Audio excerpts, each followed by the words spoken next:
दोस्तों, मैं हूं दिनेश किवोरा। न्यूज़ टाइम पर आपका स्वागत है। इस साल की सबसे बड़ी डील ऑलमोस्ट दुनिया के अंदर मैं आप कह सकता हूं कि रिलायंस की जियो कंपनी, और जियो कंपनी का वैल्यूएशन भी काफ़ी है, 3 लाख करोड़ से ऊपर है। करीब करीब आप समझिए तो 4.5 लाख करोड़ के आसपास है करीब करीब। और धमाका आज हुआ है कि फेसबुक ने जियो के अंदर 9.9% जो इक्विटी है वो खरीदी है।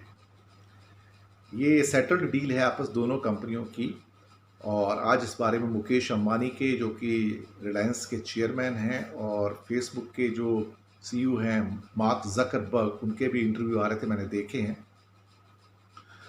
तो 9.9% की जो डील हुई है, जो इक्विटी बेची है रिलायंस जियो के अंदर फेसबुक को, टेलीकॉम कंपनी जो है इंडिया की सबसे बड़ी, उसमें ये डील है $5.7 बिलियन की। तो Facebook is investing $5.7 billion in Reliance Jio, जो कि इक्विवेलेंट होता है 43,547 करोड़ इंडियन रुपीस में। ये इस साल की पूरी दुनिया के अंदर जो डील्स हुई हैं उसमें से ये करीब करीब सबसे बड़ी, सबसे मेगा डील है। और सबसे बड़ी बात ये कि ये डील एक क्राइसिस के टाइम में हुई है, जब सारी दुनिया जब जूझ रही है, तो वहां पे कुछ अच्छे समाचार भी कभी कभी आते हैं, और ये एक अच्छा समाचार है उसके अंदर। तो 9.99% जो स्टेक है वो फेसबुक ने अब रिलायंस जियो के अंदर ऑक्यूपाई किया है, ऑलमोस्ट 10% है। और इसके द्वारा फेसबुक का मानना यह है कि रिलायंस जियो इस time one of the biggest company in the world है टेलीकॉम के अंदर। और उसके अंदर उनका ये जो स्ट्रेटजिक इन्वेस्टमेंट है करीब 10% का, $5.7 बिलियन का, वो एक बड़ा इम्पॉर्टेंट उनके लिए एक डेस्टिनेशन भी है और इन्वेस्टमेंट भी है।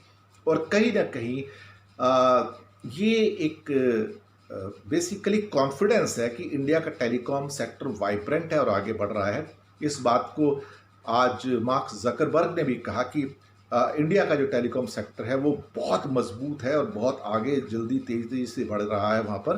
तो कहीं ना कहीं इस बात को उन्होंने पहचाना है। और ये एक तरह से इंडिया जो स्टोरी है, इंडिया की जो डेवलपमेंट स्टोरी है, उसके लिए एक अच्छा साइन है। कहीं ना कहीं इस बात को आप आने वाले दिनों में देखेंगे कि इंडिया के अंदर जो बड़ी बड़ी जो फॉरेन की कंपनीज हैं उनका इन्वेस्टमेंट ज़्यादा हो रहा है। ये एक तरह से पहला मेजर डाइवर्जन है चाइना से इंडिया की ओर। हम पिछले कुछ दिनों से कह रहे थे कि इंडिया के अंदर कुछ वाइटल इन्वेस्टमेंट आएंगे जो चाइना में नहीं जाएंगे, जो हो सकता है इंडिया, बांग्लादेश, थाईलैंड, वियतनाम यहाँ जाने शुरू होंगे। और शायद ये उसकी एक शुरुआत है इस टाइम। यहाँ पे ये जो एक स्ट्रेटजिक आपस में अलायंस हुआ है दोनों का, रिलायंस का और ख़ास तौर से मार्क जकरबर्ग की कंपनी फेसबुक का, ये अपने आप में एक हिस्टोरिक है, क्योंकि इतनी बड़ी नॉर्मल जो डील्स होती हैं नहीं होती हैं। और ऐसे क्राइसिस टाइम के अंदर एक ऐसी डील का आना दुनिया के अंदर ये सबको चौंका गया। बल्कि जो इकोनॉमिस्ट हैं, जो इकोनॉमिक पंडित्स हैं, वो भी थोड़े हैरान हो गए कि ये डील ऐसे समय में आई है। तो it's a good story for today. और जहाँ इतना डिप्रेसिंग न्यूज़ आता है, निराशाजनक न्यूज़ आता है, वहाँ पर ये एक अच्छा न्यूज़ आया है और हम इसका स्वागत करते हैं। कैसा लगा फीडबैक दीजिएगा, और हाँ, सब्सक्राइब करना मत भूलिएगा, चैनल है आपका।